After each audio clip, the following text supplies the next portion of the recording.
Good day, everyone. I'm Jagannath Mohanty, and along with my teammates Bhabani and Vikas, we are here today to present our project. Well, in the post pandemic, the world of cinema has taken a tremendous blowback. People are now watching movies at the comfort of their homes and streaming it on the platforms like Netflix and Amazon Prime. But going to a movie theater or a cinema hall is not about watching a movie. It is all about the involvement and experience. So, we are back as a team to give you this unique experience hassle free by making a web application which you can use to buy your tickets at the click of a button. So this is the web application that we have made, and it has been segregated into four sections. The first one naturally being to select a movie.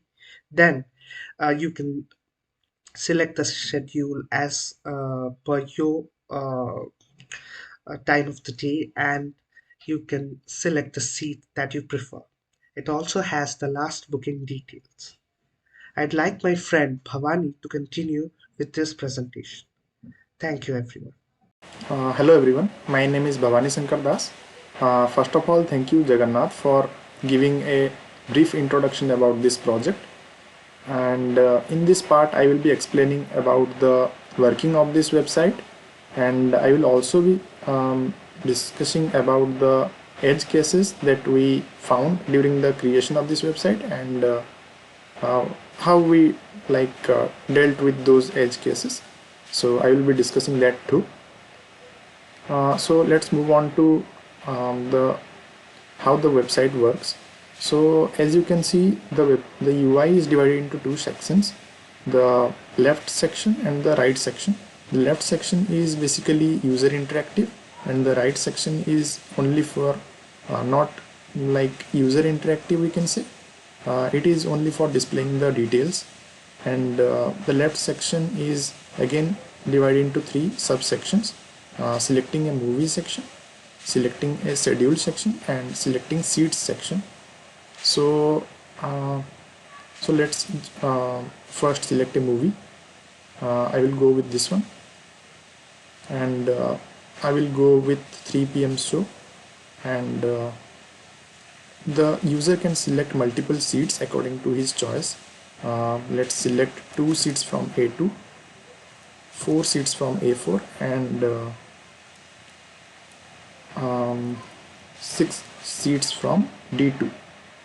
And now let's click on book now button.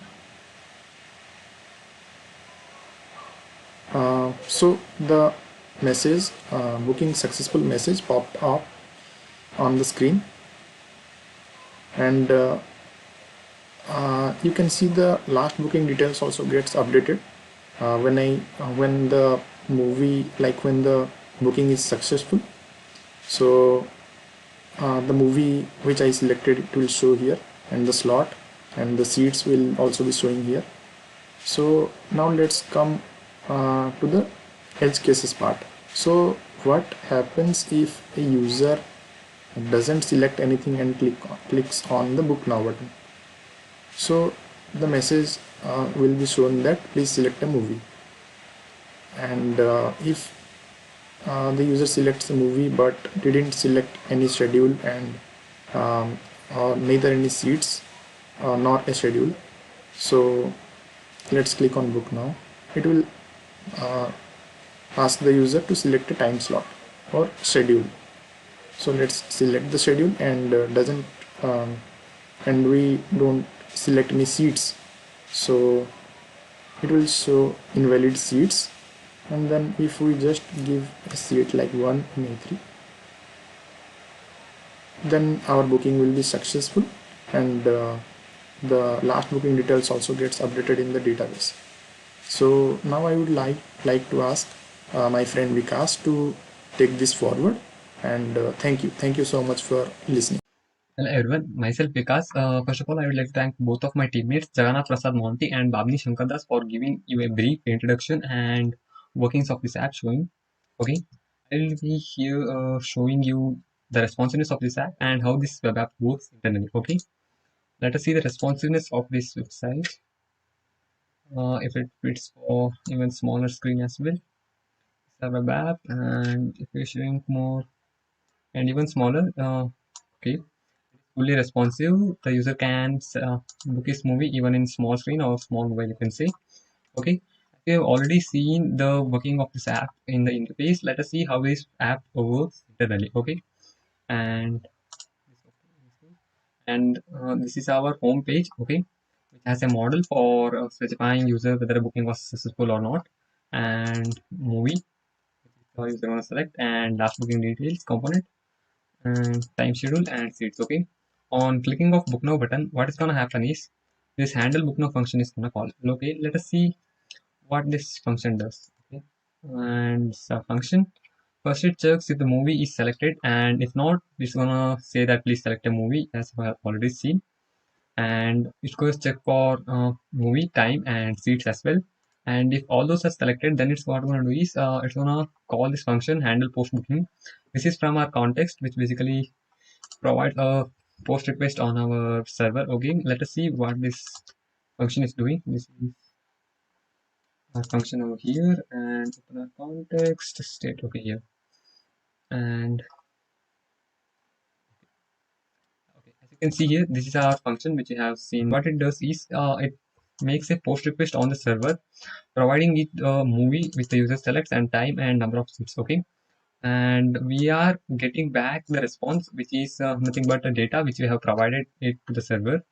And if it was true, it means if it was successful, then we are gonna set a model, open a model with the message. We are gonna see what this message we are gonna get from the server. Okay, if everything was successful, then we are gonna uh, set default, like all the movie will be deselected so that the user can select again. Okay, and we are gonna clear the local storage data with the user selected movie and all. Okay, okay, let us see next function. The second function is handle get last booking. What it does is it basically provides us with the last booking details of the user, and it does get request on the same URL, which is our server, and it gets the data, which means last booking details, and it sets the last booking details to the data which we get over there.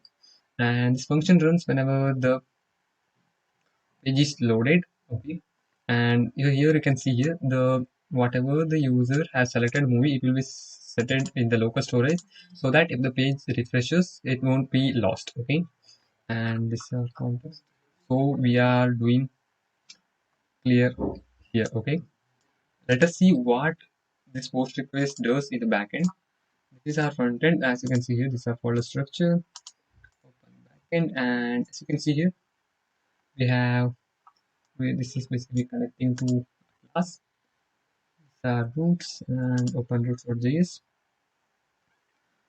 First one is our post request, which is we have seen the front end. Okay, what it does is it's gonna take the data from the front end and from the request body, and it's gonna create a new record in our database, and it's gonna save it. Okay, if it was successfully saved, then we are gonna send status of 200 with the data, which is nothing but the booking details which we get from the front end, and the message which we have saw over there. We are gonna set a model, right? This is the message which we are gonna send it to the front end, and if it was not successful, then we are gonna set the status to 500, and the message has something went wrong, please try again. Okay, and as we have seen the get request of that front end. Okay, what it does is it basically takes all the records from the database, and it takes only the first of all it takes it, and then at last the last one it takes, so that the last booking details it will get. Okay, if it is 0, then it's gonna say that if no previous booking found. Okay, if the initially user is loaded. Okay, and we are gonna, if it was successful, like if we got the last booking details, then we are gonna set status to 200, and the data which we got from the server is basically a database. And this is it. Thank you for giving me opportunity to explain this app, and thank you.